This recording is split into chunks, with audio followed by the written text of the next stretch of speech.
a Polícia Federal, segundo informação aqui, aliás, já está em todos os sites do Brasil, que o Mauro Cid estaria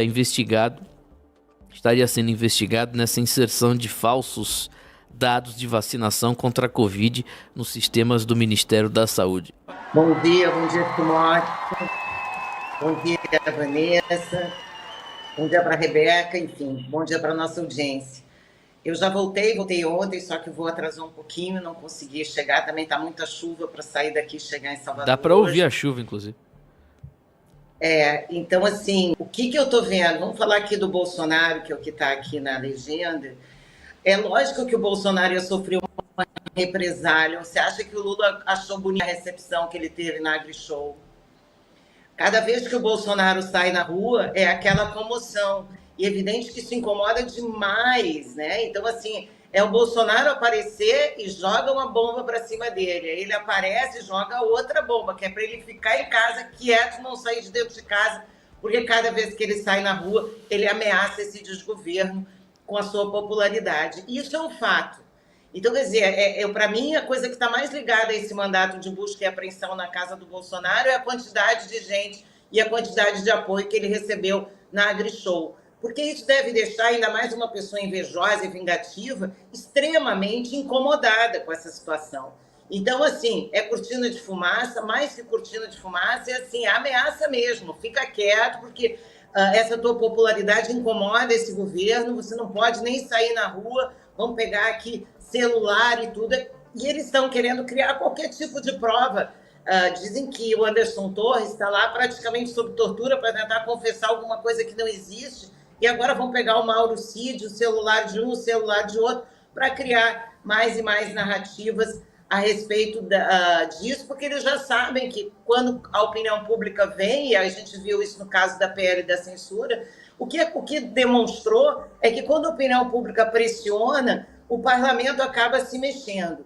Agora, a questão mais importante é para que serve o parlamento exatamente. Porque nós tínhamos um parlamento, por exemplo, que acabou com o imposto sindical e agora o STF quer colocar ele de volta. Então, eu não sei até que ponto as leis que são votadas por esse parlamento têm qualquer tipo de validade, porque depois vem o STF e muda tudo. E que o Alexandre de Moraes falou, se vocês não aprovarem o PL, faço eu um. Quer dizer, faço eu a lei a respeito de fake news, o que quer que seja, vou eu perseguir as big tech, sou eu que vou resolver. Hoje, no Brasil, na hierarquia de decisão, a primeira decisão é do STF. Não é nem do povo, nem do parlamento, nem do executivo. Quer dizer, quem realmente resolve o que vai acontecer nesse país é a Suprema Corte, é o Poder Judiciário. Agora, eu queria atenção a vocês ao aspecto internacional disso. Em todo lugar, as pessoas já estão comentando, os veículos de comunicação, o tamanho da escalada da censura no Brasil. O Brasil já recebeu uma nota lá de que é um lugar sem liberdade de expressão. É claro que essas big techs, o faturamento do Google é maior que o faturamento do Brasil. Então, não vamos nem falar do tamanho da força mundial disso, porque eles podem muito bem bloquear o que quer que seja dentro do Brasil, mas lá no exterior eles não têm poder nenhum de bloquear nenhum tipo de informação, nenhum tipo de campanha, nem nada. A gente tem, por outro lado, o Twitter, né, que tem sido um fiel da balança lá, principalmente no mercado americano, mostrando para os americanos a censura que foi imposta e todas as coisas que aconteceram naquela eleição do Trump, enquanto o Twitter foi envolvido para disseminar falsa informação, ou dizer que era mentira ou que era verdade. A discussão, mas aqui no Brasil, o que realmente assusta a todos nós é a falta de força que tem o parlamento. Quer dizer, o nosso parlamento, ele além de força nenhuma dia, passa mais uma imagem de que é uma coisa vendida.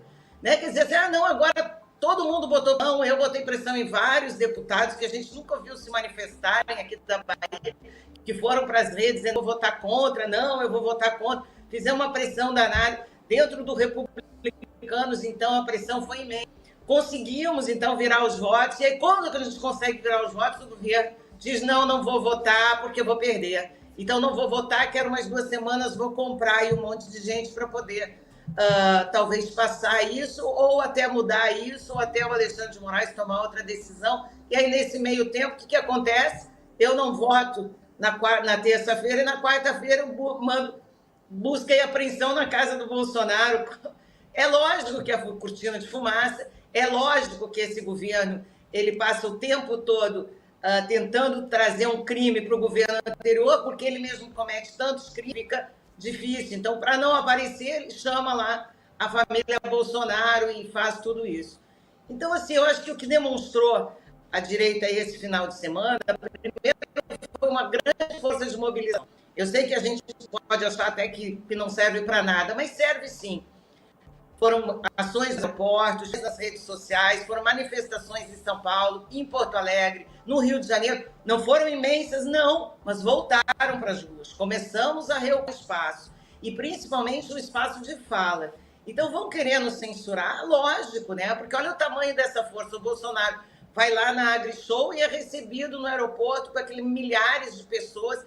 E aí o Lula promove um showmício, sei lá, no 1º de maio é outro fracasso de público, não vai ninguém. Então, é claro que o povo e esse governo estão desconectados. E cada dia mais desconectados, porque as pessoas também de esquerda já estão começando a perceber que esse movimento ditatorial é muito grave, é muito perigoso para o nosso país, e nós precisamos estar atentos. Esperança a gente sempre tem, né? Até porque a esperança é a última que morre.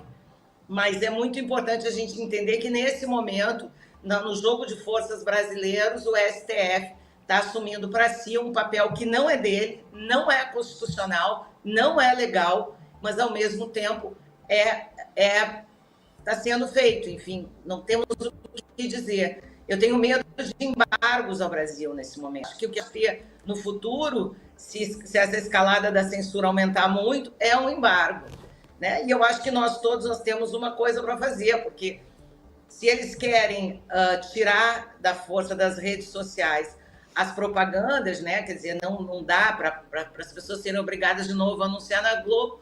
Qual é o melhor jeito de fazer? Que nem eu faço. Anunciou na Globo, eu não compro. Anunciou na Globo, eu não compro. Ponto.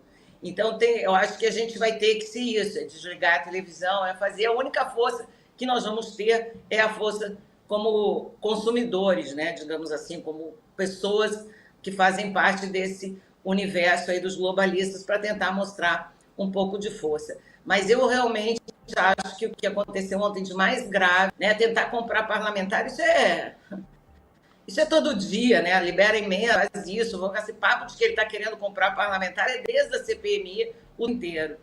E agora foi de novo para essa conversa, mas a gente já sabe que o que voltou mesmo foi o governo toma lá da cá. Esse voltou como nunca, muito mais forte e, principalmente, como disse o Gabriel, muito mais caro.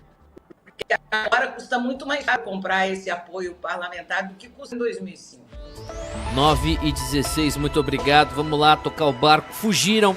Já falamos, Lira adia a votação do PL das fake news, e o PL e o Partido Novo foram os únicos contra o adiamento do projeto da fake news. É isso que ele falou, né, o Gabriel? Nós temos um parlamento fraco, né, um parlamento venal. Pelo menos todas as pessoas no Brasil têm essa sensação, né, desde o mensalão, de que esse parlamento, dependendo do tamanho do cheque, ele se move, né, ele se aluga conforme os seus próprios interesses pessoais e não os interesses da nação. E isso já não é de hoje, já vem de muito tempo. É um retrato do nosso sistema político, infelizmente. E eu achei que essa fala dele foi muito, muito boa, né? Falou bem duro ali com o Arthur Lira, que, na minha opinião, estava com uma cara em toda a sessão de quem comeu e não gostou, de quem não sabe bem para que lado vai, e ainda ter aquela Maria do Rosário a seu lado, que não existe nada pior, né? Gaúcha, que é aquela mulher. Eu acho que não, pouquíssimas parlamentares são tão ruins quanto essa Maria do Rosário e se acham tão boa quanto ela. Então, é uma mulher realmente desagradável em todos os aspectos. E aí ele com aquela pessoa ali do lado, com aquela cara de quem ia perder, aí teve que jogar, ou melhor, teve que mostrar a sua face, e a sua face é defender esse desgoverno a qualquer preço. Infelizmente, porque outras pessoas apostavam que ele talvez fosse o cara que tivesse mais interesse em até criar problemas para esse governo, mas não é o caso. Então, as falas dos outros deputados, eu vi alguns recortes, dizer, né?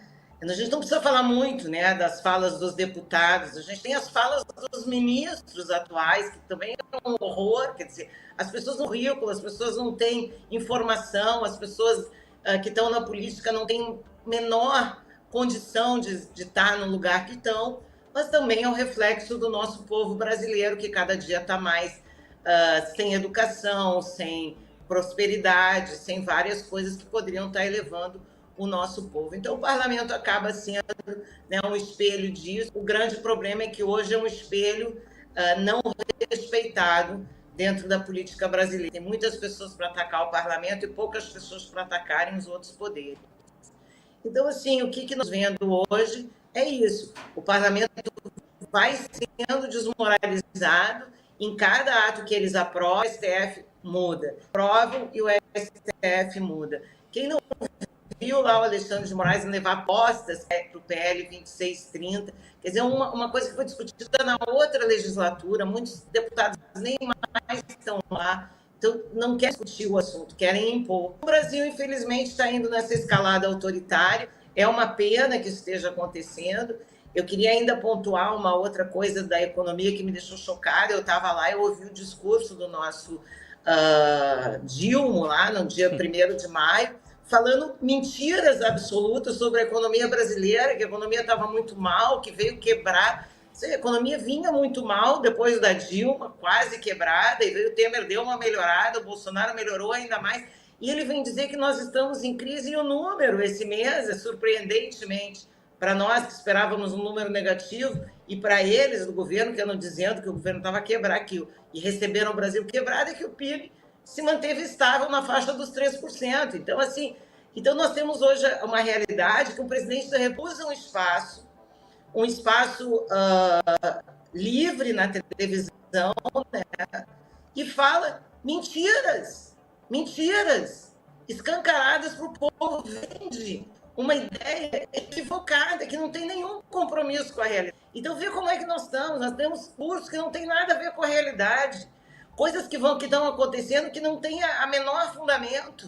É como dizer que esse PL vai defender as crianças, pelo amor de Deus. Todo mundo sabe que tudo que rola nesses esquemas aí horrorosos, né? E eu posso falar porque eu tenho uma amiga que perdeu um filho nesses jogos aí estranhos, né, que rolam na internet.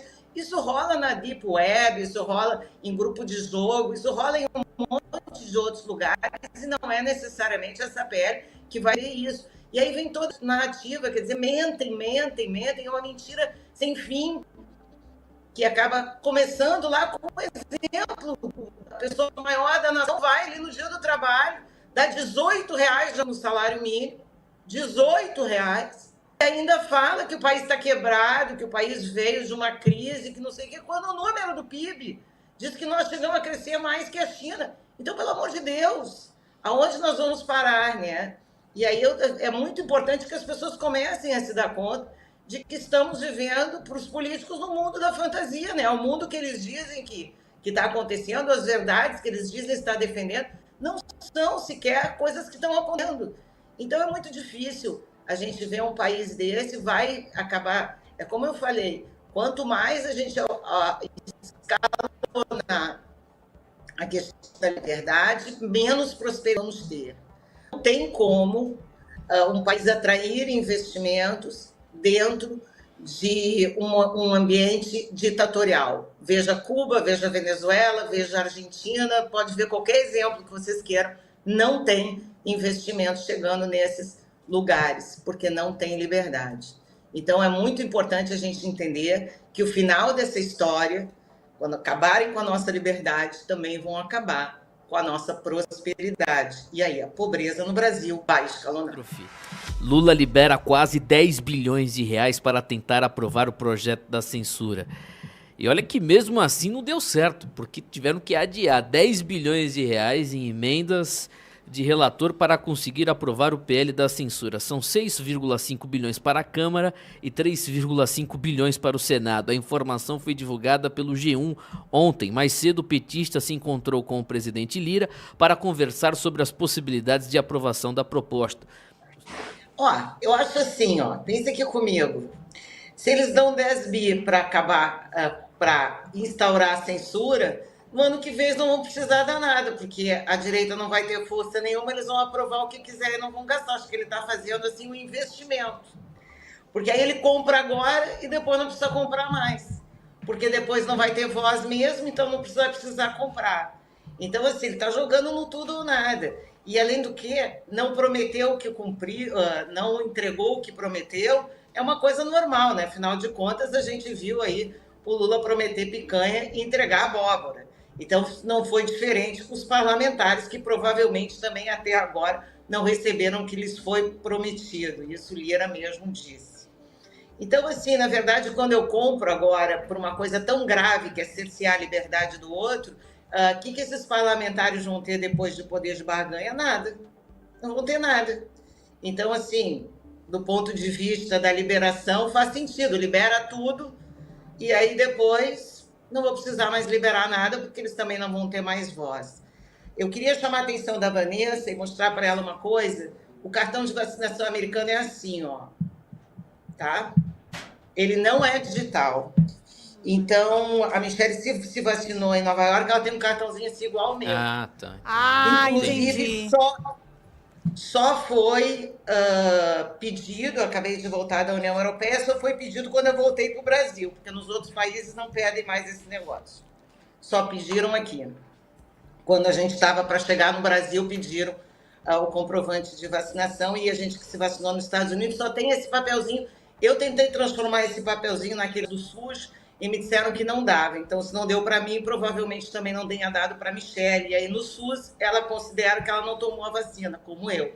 Mas esse comprovante americano é assim, na espécie da mão grande mesmo, não tem nada digital, tá, gente? Só para esclarecer esse ponto.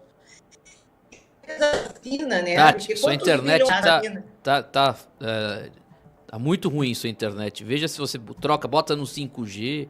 num Wi-Fi aí de fibra, que deve ter aí muito bom. Agora voltou, pode falar, Tati. E assim, eu li, né, quando eu estava lá fora, que os bilhões que foram gastos agora com a compra dessa última dose bivalente, nem 12% da população brasileira tomou, né? E eles retomam esse assunto agora, depois do fracasso que foi a última campanha de vacinação, chamando atenção para o presidente sobre uma coisa que realmente não faz o menor sentido. Então, eu estou dizendo o que eu sempre digo, quanto mais o Bolsonaro aparece, mais eles vão inventar essas cortinas de fumaça para não transparecer o que está. Imagina a alegria do Lula, que deu bom dia a todo mundo numa quarta-feira, sabendo que tem 4 carros da polícia na frente da casa do ex-presidente Bolsonaro. Então, assim, nós não devemos nem defender mais essa questão, eu acho. O que a gente tem que entender é que essas narrativas dessa imprensa militante, desses políticos de esquerda que combinam a narrativa normalmente mentirosa, não tem que nem fazer mais parte do nosso trabalho. O nosso trabalho como defensores dos conservadores é justamente continuar na pressão com os deputados, continuar nas nossas opiniões enquanto podemos tê-las. Porque talvez daqui a pouco o governo gaste ainda mais dinheiro para que a gente não possa ter mais voz nenhuma. É isso que eu acho. Brado Entrevista. Brado Entrevista, nós vamos conversar agora, está aqui no estúdio a Dida Souza, ela é produtora rural, empresária e advogada e é coordenadora do movimento Invasão Zero aqui na Bahia contra estas invasões do MST. Como devo lhe chamar, minha querida Dida? Muito obrigado pela participação aqui.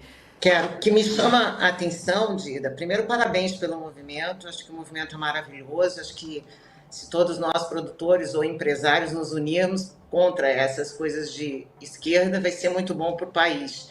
Mas o que me parece que está acontecendo, especialmente na Bahia, que está virando o grande palco das invasões, pelo menos nesse início de governo, é a destruição do valor da propriedade. Uma propriedade na Bahia vale menos por causa disso? Muito menos. Muito menos. E, inclusive, se você tiver uma propriedade para vender, você não tem nem quem compre, né? Nesse momento, porque desvaloriza mesmo. E o medo, as pessoas começaram a ter muito medo de ter propriedade. Eu tenho amigos, inclusive, que logo que da eleição do presidente Lula, não gosto nem de falar o nome,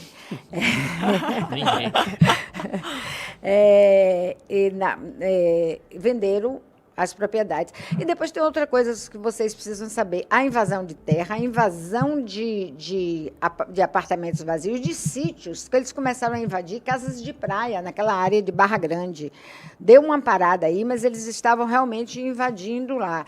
Mas, voltando ao que eu ia te dizer, quando eu te falei que eu me perdi, que você falou de pessoas que se sentem protegidos pelo governo e o MST não invade, nós temos vários núcleos. Nós temos um núcleo maior e, como ficou muito grande o movimento, nós dividimos em núcleos. Gandu é um núcleo, Valença, Santo Antônio, Feira, mas Feira já existia esse núcleo, Eunápolis. Então, são vários, né? E nesses núcleos existem alguns, pouquinhos, mas existem, que os produtores não se movimentam, porque eles têm a confiança, porque o prefeito votou no PT, no governo, e no governo e no presidente de esquerda, eles têm a confiança de que nada vai acontecer com eles. Sim. Eu tenho, assim, visível perto de mim, não é coisa, tem um grupo enorme, assim, que eu fico para vir para Salvador, no ônibus, foi terrível, porque eles se sentem confiantes na posição do prefeito por ser uma pessoa ligada ao governador. Lamentável. É lamentável. É isso, gente. 10h47, queria agradecer a minha querida Tati Mandelli. O Gabriel já teve que sair, mandou um zap, abraço para ele. Tati, um beijo, espero você aqui do próximo programa, acho que sexta, né? Presencial aqui na Brado. Obrigado, Tati. Sexta-feira estarei aí. Obrigada a vocês, obrigada à nossa audiência. Um abraço para a Vanessa, para a Rebeca, para o Felipe. Valeu, Tati Mandelli, que agora é cidadã soteropolitana, recebeu o título de cidadã de Salvador.